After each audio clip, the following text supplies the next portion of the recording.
Sadashiva Samarambam Shankaracharya Madhyamam Asmadacharya Paryantam Vande Guru Param.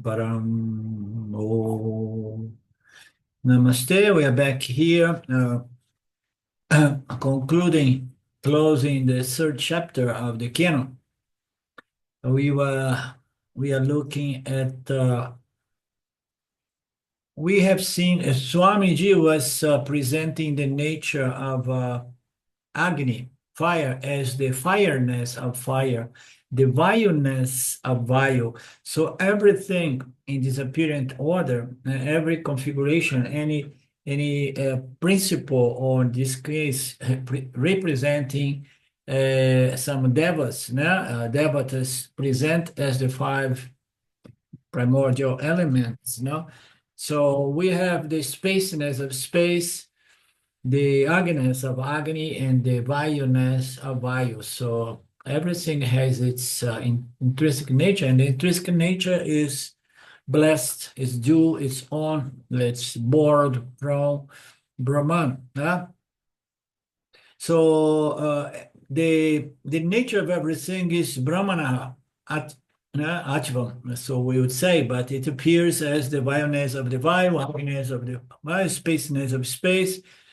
So this is the second message.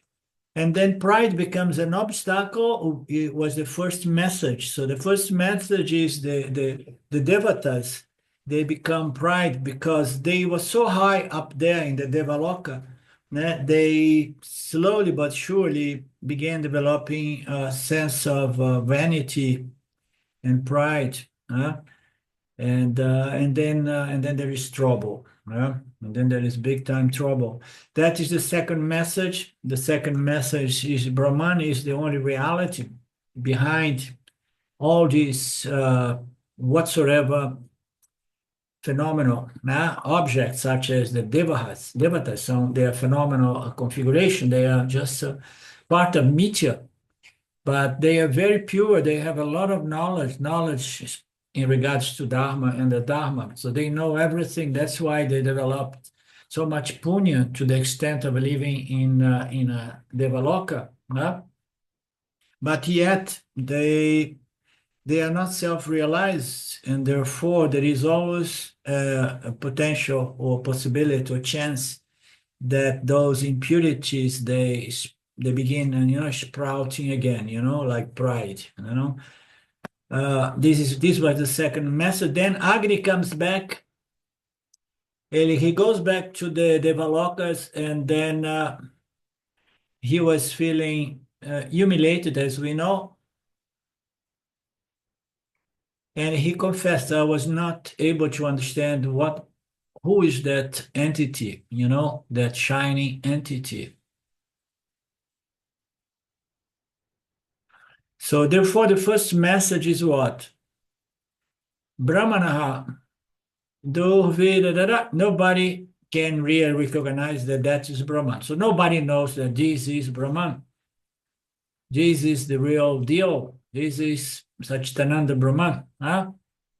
Why? Because these people did not really use the Vedas as a means of knowledge, revealing the nature of the invisible, more subtle Brahman. They used the Vedas as a means of knowledge to acquire punya, spiritual punya, religious punya, by following Dharma. You understand? So different accomplishments that you can get from the Vedas, as we know. Rightly?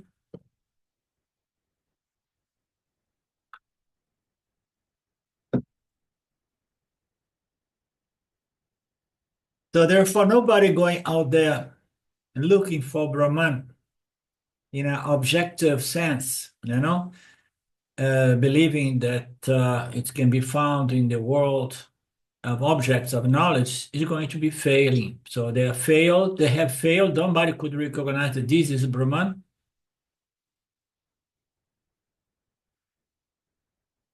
And then when these guys go back and say, no, when each one of devatas come back and say, no, I could not recognize anything.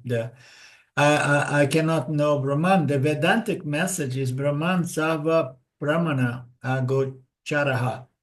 So you did not understand that that is Brahman, because you are trying to get that knowledge through the five senses and the mind, and that knowledge you can get only through the Upanishad message, the Upanishad pramana. So not an object of any instrument of knowledge such as perception and inference. So therefore, pramana agocharatvam is otherwise called prameyatvam. It's not an object of knowledge. That's why in all Sasharanamas, one of the names will be a prameya. So we know about that. Not an object of knowledge. In Vishnu Sasharanama, it comes a prameya, blah, blah, blah, masculine gender, and then he goes into details of these Puranas. Therefore, what is the third Vedantic message in this story? The third is Brahman is not an object of any instrument such as perception and inference. So, therefore, after Agnideva returned, you're feeling like humiliated. He did not come humble. He came hurt because his pride was hurt. This has some important relevance here, because a smart, intelligent, or wise person or student or disciple sometimes may feel like that his ego was deflated, his pride was pricked a little bit. So instead of becoming more humble, sometimes they become more hurt. They feel more hurt, and they become more hurtful and more revengeful sometimes, So he came back. Now Vayu goes with greater pride. And why Vayu goes with greater pride? Because Vayu said, okay, so you, fire, you are just a small effect of my power as Vayu, I come first, and then you are just a small effect of me. You are a byproduct of myself as air. So therefore, I'm subtler and more profound, wiser, and so therefore, it has a greater pride to make things even more difficult. It feels superior because it is the cause and the fire is the effect. Therefore, with greater pride, it goes. So that's where we stopped yesterday. Ata means after Agni's pride was destroyed, or hurt, or punched,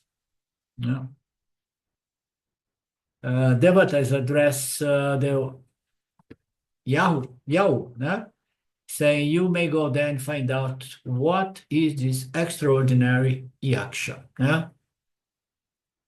And now Vyayu became even more proud. They say, okay, so I have the ultimate mission here, and I'm not going to miss it. I will have success. And the rest is history we know. So they go through everyone. They could throw every one of these deities. All of these deities, they have some powers. They are byproduct of the five subtle elements, and the five subtle elements is what brings about simultaneously the five sense organs of the Jiva, Atma, through which we get contact with the world. So these five deities representing those principles from where the five sense of the human Jiva comes from, they represent, but as we know, Brahman will never be recognized as Brahman by any one of these five senses. So the fire is going to bring about light, but Brahman cannot be seen even when the light is on. the same thing air, the same thing touch, the same thing taste. So no deity, no divinity or any one of these devatas will be able to recognize Brahman because they are limited by their true nature as one of those elements from where the five senses come. Now, so five senses is not going to allow them to understand that this is Brahman.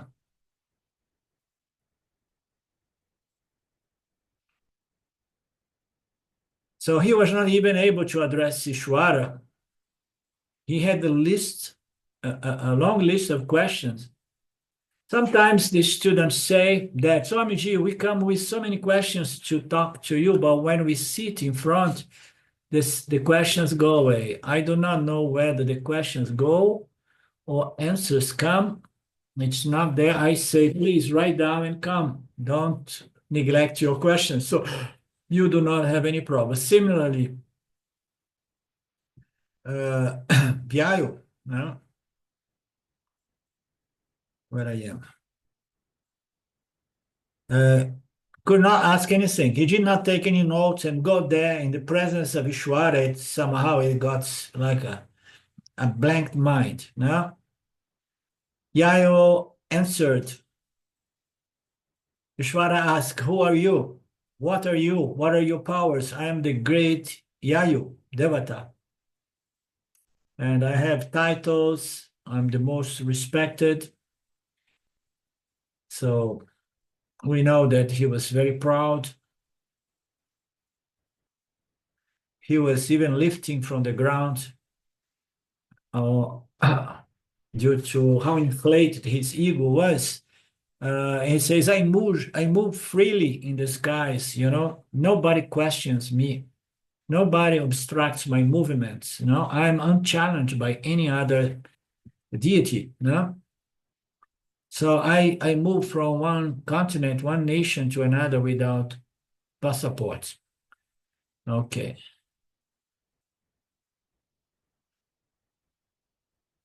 The matari means, Akash, the word mata has got several meanings. The most popular meaning of the word mata is mother, but it has got several other meanings. So one meaning is mata is the sky, akasha, skies. Mata is more Sanskrit teachings here.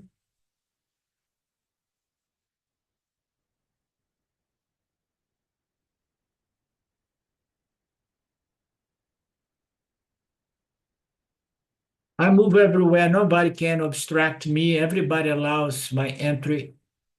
Otherwise, I can blow everything and destroy everything. I am the super powerful. Again, the problem of pride is indicated, which alone abstracts his self-knowledge. You see, it's so subtle, Aline, the pride, the pride in the minds of some people is the last obstacle. Sometimes people are very, let's say, purified. But pride is something so subtle. It's so subtle.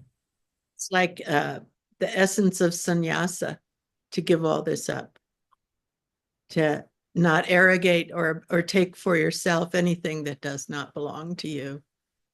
That's the true renunciation. You understand? And the nature of self-knowledge is such that the sense of aham, the I and mine, needs to go, needs to be diluted, as in the language of Swami Paramarthananda, to a large extent. It comes through a process of understanding that makes one understand that in here everything is Ishvara fundamentally without neglecting Jiva-Atma's responsibility as well. And furthermore, everything is only Guna Brahman. And this, the more solid, the more clear, the more firm, the more well established this knowledge, the more purification we gain. The purification is manifest as a lack of pride. Pride is pride, A lack of pride, a lack of vanity is How do I know that? Because I see this process through my very day-to-day experience of life in the past 10 years. The more this knowledge is properly internalized, this this fragrance of ignorance, residual ignorance that brings about pride, vanity, and arrogance dilutes itself. It just goes like that. It's very interesting to see this happening.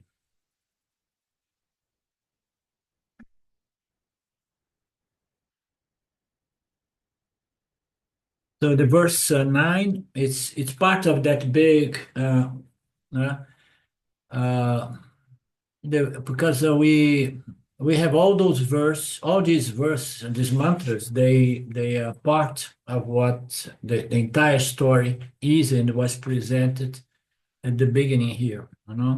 We know who comes next. It comes next is gonna be who I think Indra will go. We say, okay, you guys are helpless. I'm not gonna send my other deities here now.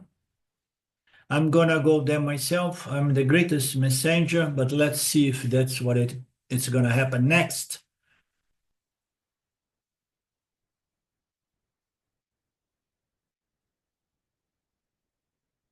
Now we are still talking about Yayu, yeah, the power of the air. I can lift everything and blah blah blah blah blah blah. He's bragging about himself. I can increase my velocity into depression, deep depression. I can create cyclone, anything. I'm very powerful. And then Ishwara said, okay, and then move this dry grass here. And this air deity could not move this blade of grass. We have seen that. And then giving continuation to all of this, he put the blade of grass and the guy, that the deity was helpless, hopeless, impotent.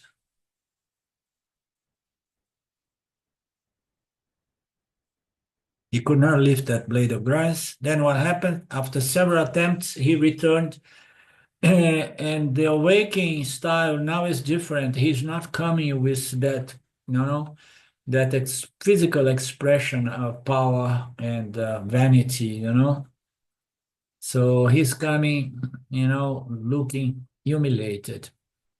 He does not come walking as a wise person because he did not digest the humiliation still, You see one, he goes there full of air, and then he comes back deflated, say, oh my God, I was humiliated, I'm so ashamed. But he could come back walking as a wise person after having understood that arrogance and vanity was the last obstacle. And once that is seen, self-knowledge is easily gained by such purified minds, such as these devatas. Dayananda says, like brahmacharis walking and householders walking, in the very walk itself, you can find a difference. It's just a joke. Do not take it seriously. Okay.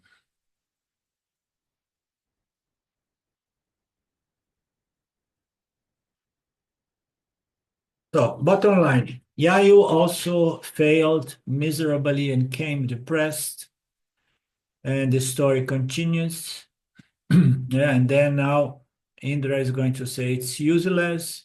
You people, you cannot do even this simple job. I'm gonna have to go there myself.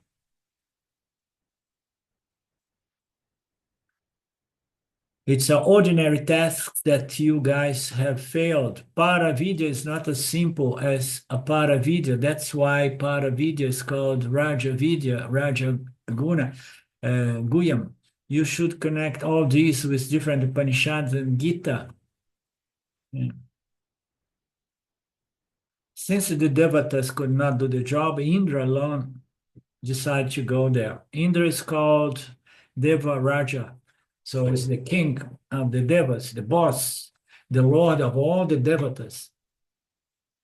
So, of course, he has a sense of superiority because every boss feels to be superior.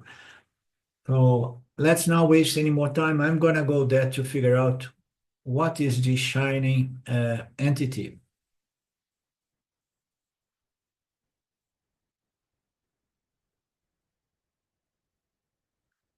Okay. Indra has a huge title. It says a huge, a very high status. Magava. The title is Magava is derived from the root of word Sanskrit, blah, blah, blah, blah, blah, blah, which means the one who must be worshipped. And Indra is the one worshipped by all, but not only by human beings, but even worshipped by the devatas. So even this, in the Devaloka, he is the object of devotion to all these people worship. Why? Because Indra is the king of the devas, not only on this loka, but in all lokas. He's called the adorable Magava, adorable one, even in these celestial lokas. Since you are the greatest among us, you please go and finish the job or do the job, find out what is that. Indra being the leader, his pride must be bigger than all the others. Therefore, Ishvara wants to teach a great lesson to Indra. Indra must be a model. He says, so the other people did not convert, the humiliation into humility. They felt humiliated, but that did not produce humility. But I'm hopeful that Indra is going to, because he has the biggest ego, the greatest pride, I'm positive that he's not going to feel hurt and humiliated, but he's going to be a model for humility for all these devatas. Leader can never afford to have pride. In fact, the more power I have, the more humble I should be. This is so beautiful. Yeah. This is very nice. Any leader, yeah. If you want to be a leader, if you want to be an example, people are going to respect you even without understanding it consciously. If you are a humble leader, a true humble leader, Humbleness is an attribute of wisdom. It's very important. The more vain and proud one is, the more unwise, spiritually speaking, or even psychologically speaking, a person is. And that a true leader can never afford to have pride coming to the background from the back door, because otherwise it's going to destroy that status of leadership. Indra did not have that. Indra did not have that humility, humbleness. Therefore, Ishvara said, I'm going to teach a great lesson to this Indra. So every one of the other devatas coming, Ishvara has engaged them. He was engaged presenting a question to them. And in the case of Indra, he did something very different.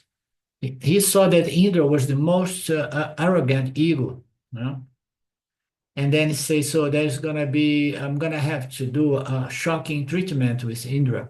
I'm not going to engage him with a dialogue.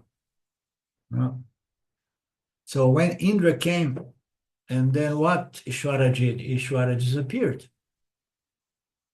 There is several connotations, this example, this analogy, like light and darkness, they never meet together. If light comes, darkness dissipates, So when we have all these opposite pairs, such as wisdom, love, and vanity and arrogance, they never meet. The presence of one is going to dispel the presence of the other. So therefore, Ishvara just disappeared. He said, this Indra, being the boss of all these devatas, must have more sattva guna. So he has a huge, great pride, but he also has enough sattva guna, because in spite of his pride, he is still the king of the devatas. And this deva, I know he's saying he's going to stay here with me. Going back, now I understood the point. He was so proud that he could not go back defeated. That's a nice point. Sometimes the ego may work on your favor, you know. He has so much pride that say he will never go back to the Devaloka unless he has accomplished this job. Okay, so his ego is too big. So I'm going to do something that's going to shock him, and he's going to give me time to teach him, because he's not going to go back saying that he has failed. No, this knowledge of Yakasha or Ishwara does not come under Pauruseya Visayaha. When we exhaust all our resource of knowledge to know God, what should be our thinking? There is no God. This knowledge in regards to this deity, meaning to say Ashwara, Saguna, Brahman, does not come under Pauruseya Visayaha. You remember this Sanskrit expression? I think Purushaya would be a human being, and Vishaya, I think it means a particular human being. So I don't know how to interpret that here, but doesn't belong to someone. Yeah, I got it. Yeah. So this knowledge, it means the knowledge of Saguna Brahman does not come under any other human field of knowledge, you know? So it's not a human knowledge, it's a Vedantic knowledge. And then you say, when we exhaust all our resources of field of knowledge to know God, and then more often than not, we come to the conclusion that there is no God. Yeah? The scientists will say there is no God. We have exhausted our attempt to know this God principle, particle, through all fields of knowledge, all pramanas possible. All instruments have failed to locate God, mathematically, chemically, physically, and so on. And then I conclude there is no God.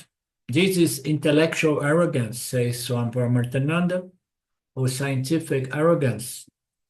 And then what is humility? Humility is, if my instruments cannot recognize God, I conclude that there may be some other instrument which is not the ones I have access through perception inference. And in Sanskrit, we call it apauruseya pramana. It's a non-human means of knowledge. It's not through perception and inference. No human. So Sayanacharya, who gives the introduction to Veda, Vedic commentary, defines Veda in a beautiful verse that this definition gives by Sayanacharya in his Veda Bhasyam. It's very famous verse. And then the verse is there all in Sanskrit, which means that which gives the knowledge of such a subject matter, which not available for any other means of knowledge. The same concept. So this knowledge is not a human knowledge. It was not gained by humans. That's why we say that Vedanta or the Vedas, they are revealed to human beings. They were not originate by any human being. They are not, this is not knowledge coming from human beings, but for human beings. And you need to get in contact with that source of knowledge, that pramana, Vedic pramanas, to get the knowledge in respect to God. Scientifically, everybody is going to fail. There are many things which in this creation which are beyond these instruments of knowledge at our disposal, our human instruments of knowledge. When we want to know such things, we humble enough to make use of that instrument.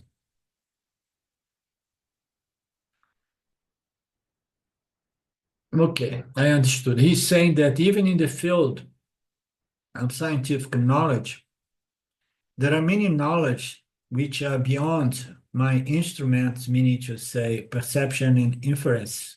So I need a different pramana, and the pramana is extended by using some scientific instruments such as microscope or some telescope to see the galaxies and the stars and so on. So we need different pramanas, which are extension.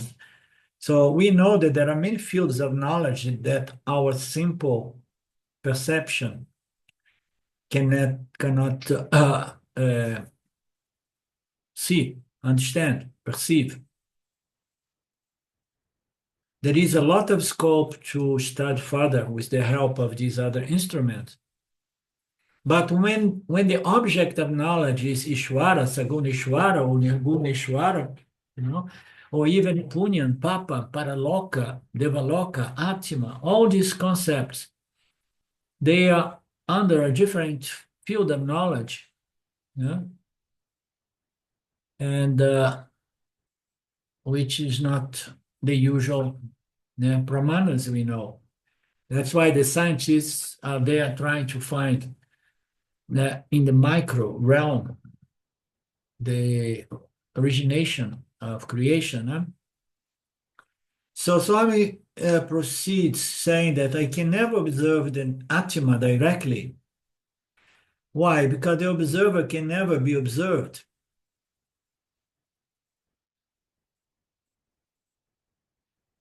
How to address my wife? They say, same way. How to gain that aparuseya visaya knowledge? The self is always aparuseya, not available as a human usual knowledge. Consciousness can never be seen through the five senses. Consciousness can never be observed by any of these other means, such as instruments such as microcosm,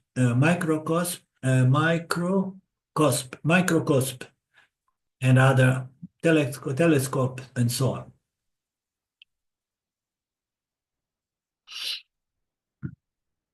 You want to know the nature of consciousness, you have to go to Veda Pramana, the means of knowledge which was revealed by Ishwara himself for the jivas. It's not a jiva knowledge.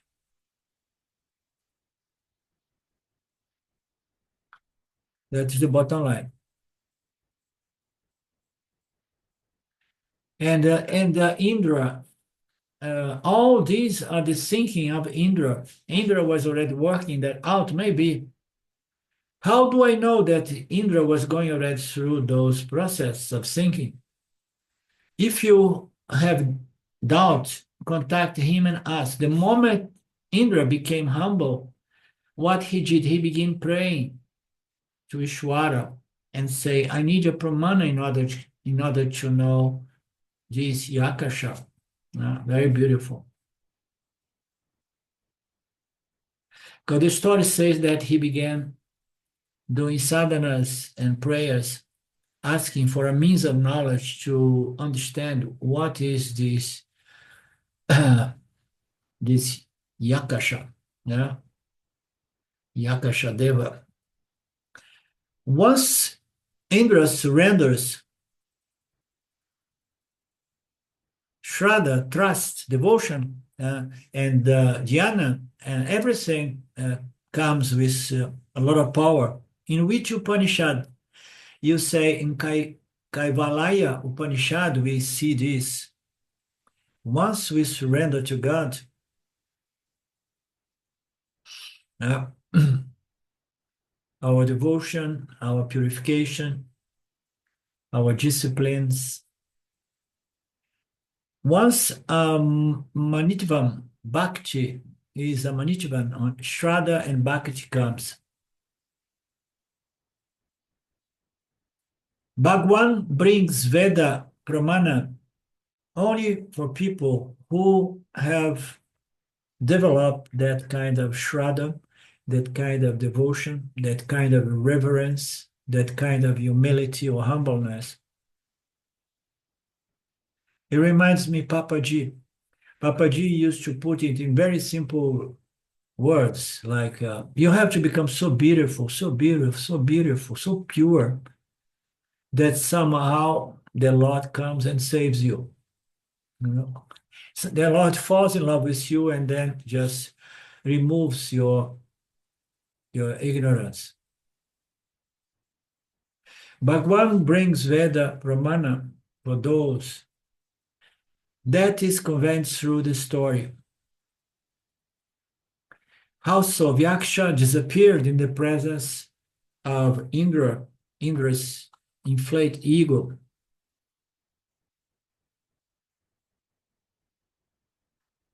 Rameya and Pramana, Rameyam disappeared, Pramanam appeared.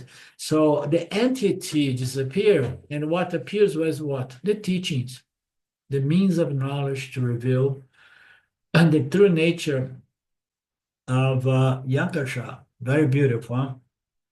Why? Because you cannot know the Yakasha through perception and inference as all human knowledge takes place. So you need something else, another pramana.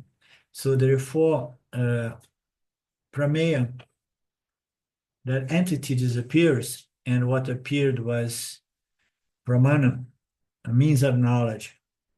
He says, this is what's coming. It's a fantastic teaching portion of this.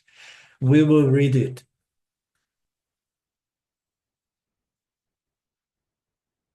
Yes?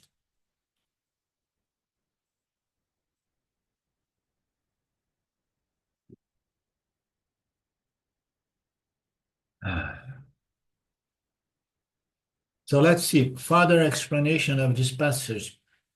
So where has Ishvara disappeared? It's a lot of profound unfoldments here, explanations, huh? So where has Ishvara gone? In the same very place? Yes. There came Ishvara, the Umadeva, husband went, wife came, Ishvara represents Prameya, Ishvara represents Pramana. Brahma Vidya is represented here.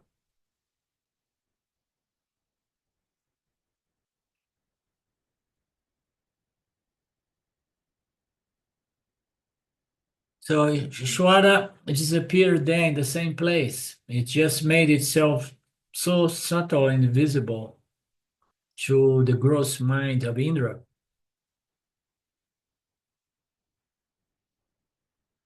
Indra saw a brilliant light of Devata, who is Uma Devi.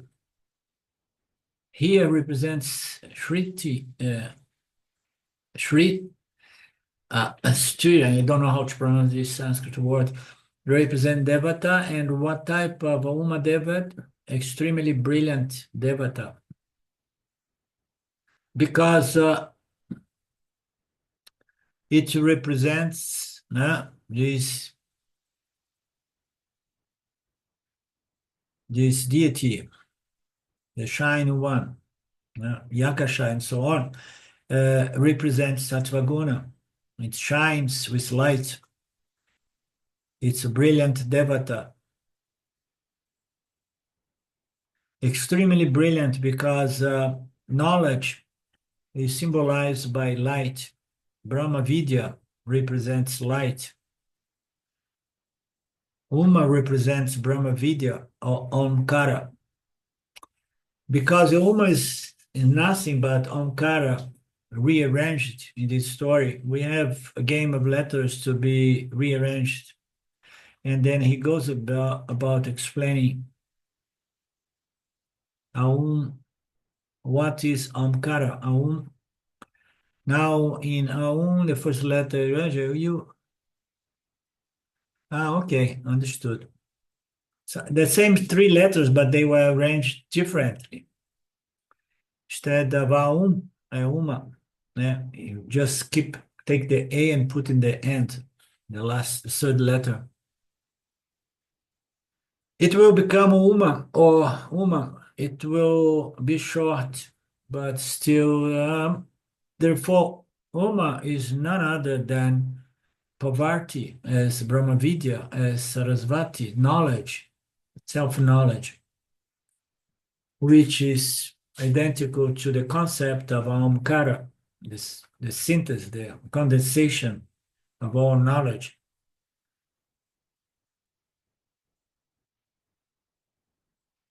Omkara is the essence of the Vedas. All the knowledge of the Vedas is condensed in this Omkara, in this word. Where did we see this? We saw it in Taittiriya. We saw it in the Mandukya as well. Therefore, Omkara represents Veda, and Umadeva is Omkara. Veda is Parvati. Here she appears. Okay, brilliant one. With all the ornaments that are advertised all over, we see so many ornaments in Oma Veda. Imagining all the ornaments are hanging on the head and ears and nose. This is this physical description. They are symbolisms. The Vedantic description is the glory of the Veda, is knowledge. Knowledge is Sattvaguna. Sattvaguna is light of knowledge, light of consciousness reflected as a deity. The more you study Veda systematically and comprehensively, you will know the glory of our scripture. Oh, it's so beautiful.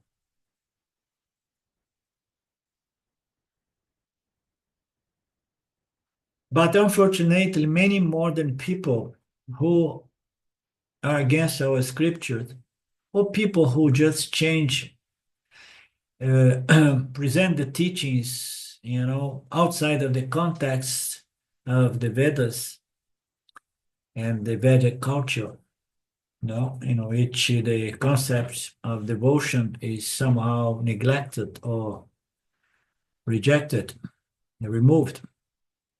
So these people, they want to degrade our scriptures. They take some portions of the Vedas out of the full context and put those in the internet.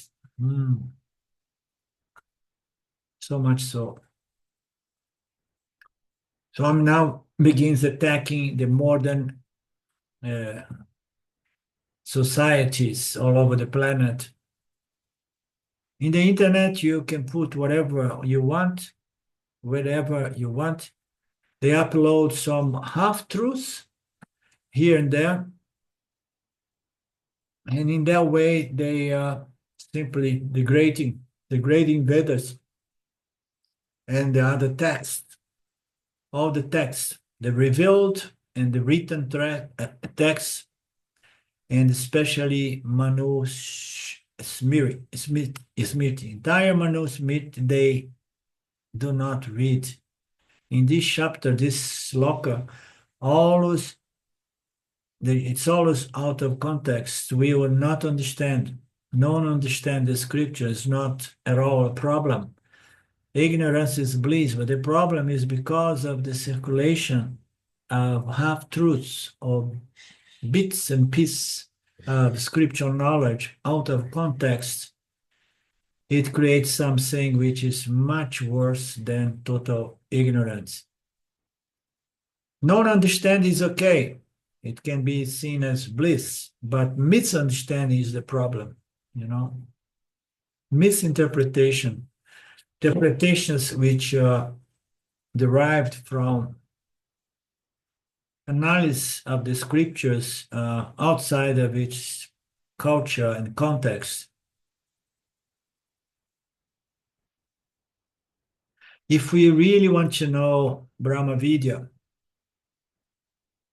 we need to have a very open mind, and systematically we should study the scriptures. Then everything will fall into place.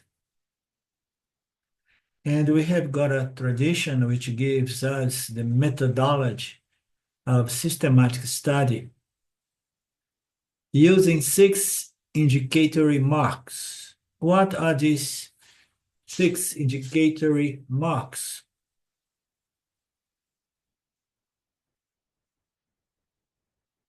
To establish the value of a certain topic or knowledge, we use 6 indicators. That proper method of scripture study is called mimamisa. Even the Puranas must be studied following that method. Without this method, how you pronounce this word, Lynn, please?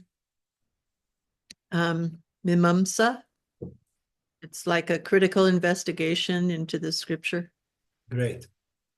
Mimamsa. Without mimamsa, if you study the Puranic stories, you will not develop reverence. You only will begin to hate it. You will hate even the Puranas. Parasurama's father asked Parasurama to cut off the head of the mother.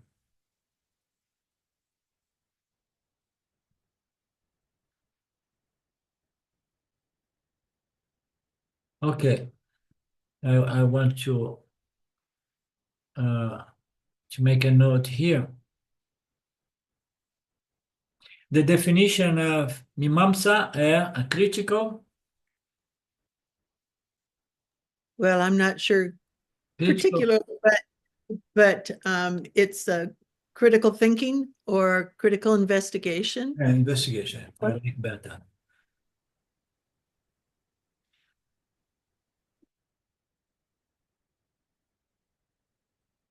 Okay, thank you.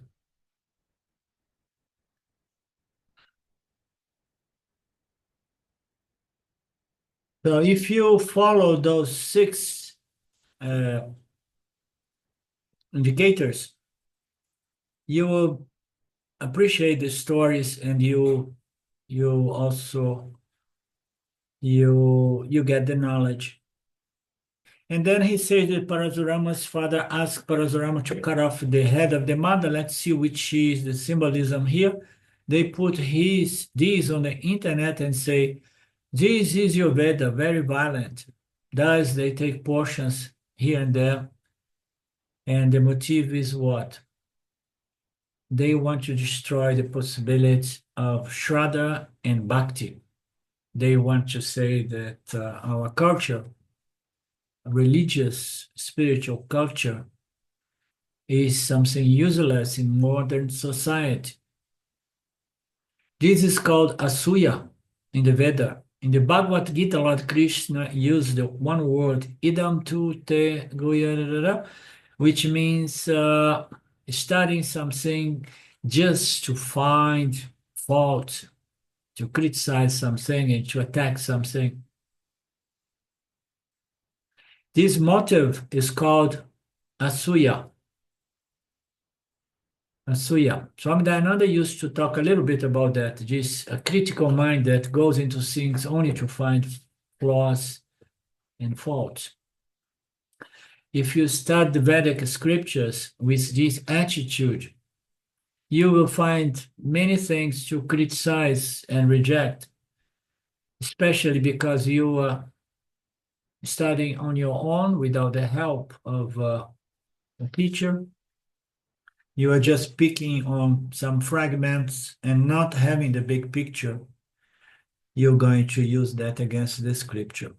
That's why the scriptures, they say so clearly that these Vedas, all these scripture must be taught. You must learn it from a guru. If you do not want to study scriptures, we never want to impose the Vedas. We are happy that you don't want it. If you do not want to study, please go.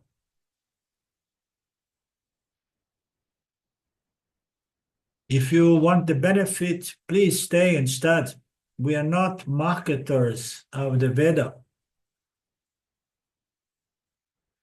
We have these wonderful scriptures. If you want to make use to improve the quality of your life, you are welcome. Otherwise, don't come. But if you are here to study, don't study just aiming to find defects to criticize. I have encountered a few people like that,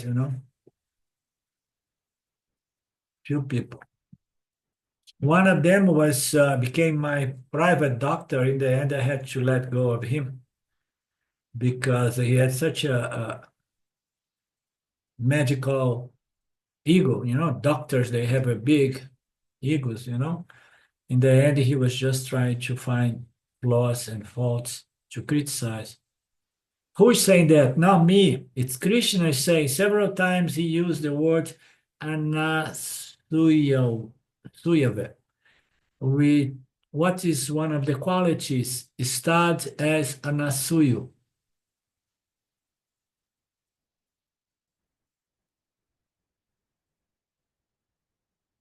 Anasuyu means criticism, no? Or not?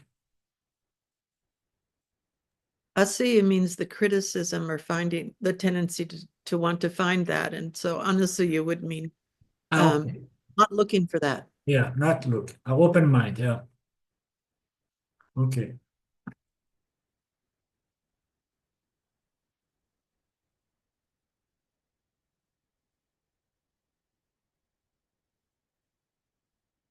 Okay.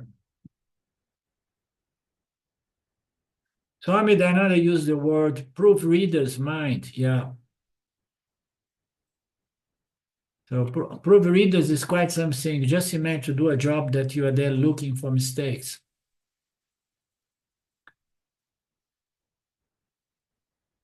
That is your job. He's paid for doing that, to find fault. So don't have this attitude of a proofreader when you study the scriptures, when you study the Puranas. What are the dosas of Dharma Putra? What all did Krishna do? Whomever we glorify, they want to start to find the dosas, the defects. That is the worst form of study. And here it comes. Therefore, we always say never study scriptures by yourself. Yeah.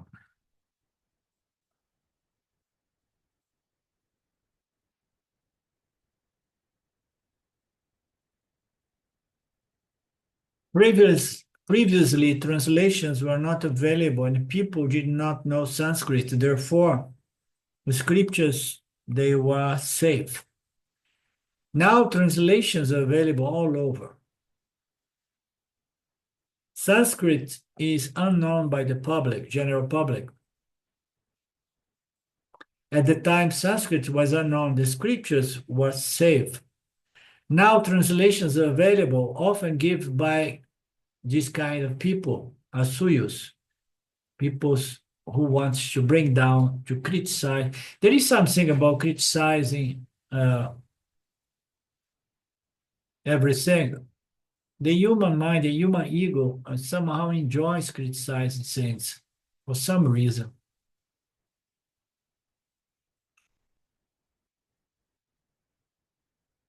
Therefore, Hinduism is facing a crisis. Hindus themselves do not have respect for our tradition. They say, Swamiji, why cannot you write something in the internet? And I answer, please attend the class. It's all available in the class. Exactly what I tell people. People want some shortcuts. They say, so come and participate in my class. Go back and watch hundreds of videos there on Gita alone. Enter, join the process, the program. But people want instant result, a quick gratification. They want everything in a minute. We live in an instant society in which people want instant results. Therefore, Gita, Swamiji, please take a 2-day crash Gita program only. Your class keep running for years. Nobody has time for that. Make a condensed, I did not know this expression, crash program. Did you know this expression, Lynn? Yeah.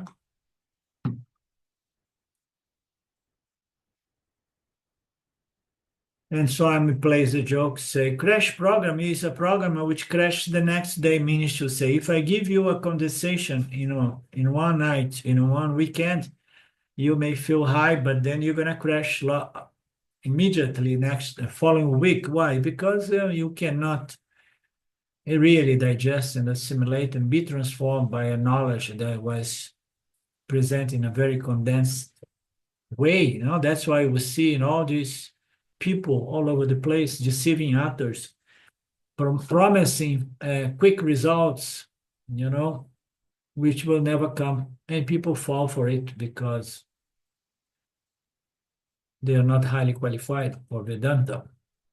But when you start systematically, you will enjoy it. Our scriptures are profound, therefore it requires time and commitment. Any scientist, if they want to study physics and the theory of relativity, he will not need to go into graduating school and stay for many years until they understand that. And Swamiji was becoming a little bit bitter and said, oh my God, I'm getting lost on this topic. Let me come back to the Kenopanishad. But then he fails to come back to the Kenopanishad. What I want to say here is the word Brahusobha. You know the brilliance of the Veda only when you study systematically with trust, devotion, appreciation, reverence, and anusaya, meaning to say open mind, free of the tendency to bring down things, I'm sorry, one more verse is coming to my mind.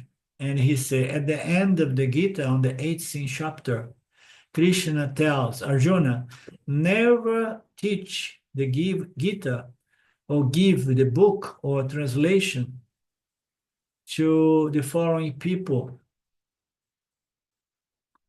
These people, people who want to just bring down, criticize everything about our tradition. It reminds me my first guru, when I was very young, or the famous at the time Bhagwan, later on known as Osho.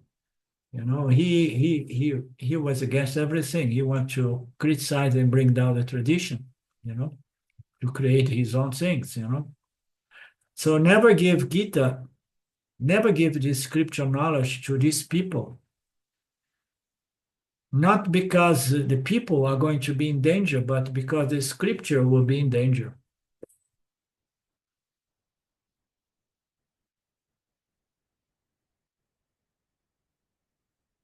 Therefore, 4 conditions. One does not have a lifestyle prescribed in the scripture. So one must have a proper Vedic lifestyle. The one who does not have reverential attitudes towards 3, Guru, Shastra, and Ishwara. What is this? The one who does not have reverential attitude towards, what is that word 3? I did not. I think that just refers to Guru, Shastram, and Ishwara. Okay. The one who does not have reverential attitude toward the 3, meaning to say Guru, Shastra, and Ishwara, should never be taught our scriptural knowledge.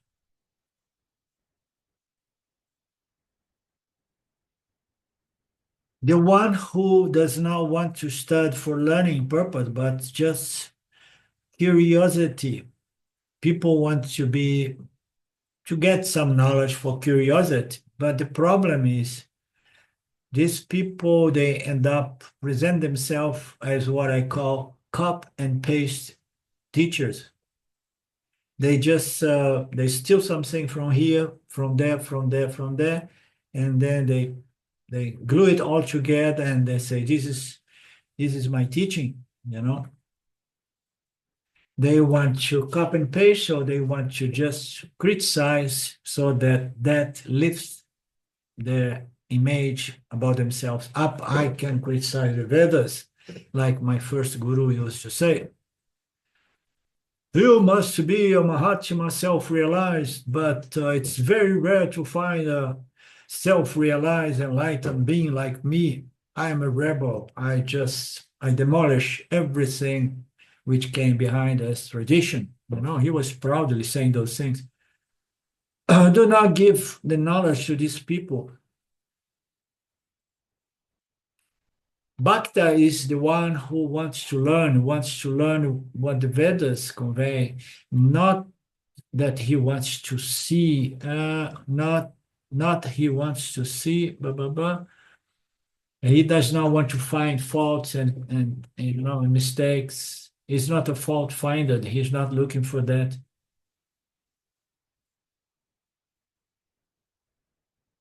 Therefore, they also study Gita. They have criticized the other religions, such as Christianity and Islam. And now someone is there, they say, Dakir. What is the meaning of this word, Dakir? Therefore, they also study Gita. But when they study, their aim is what?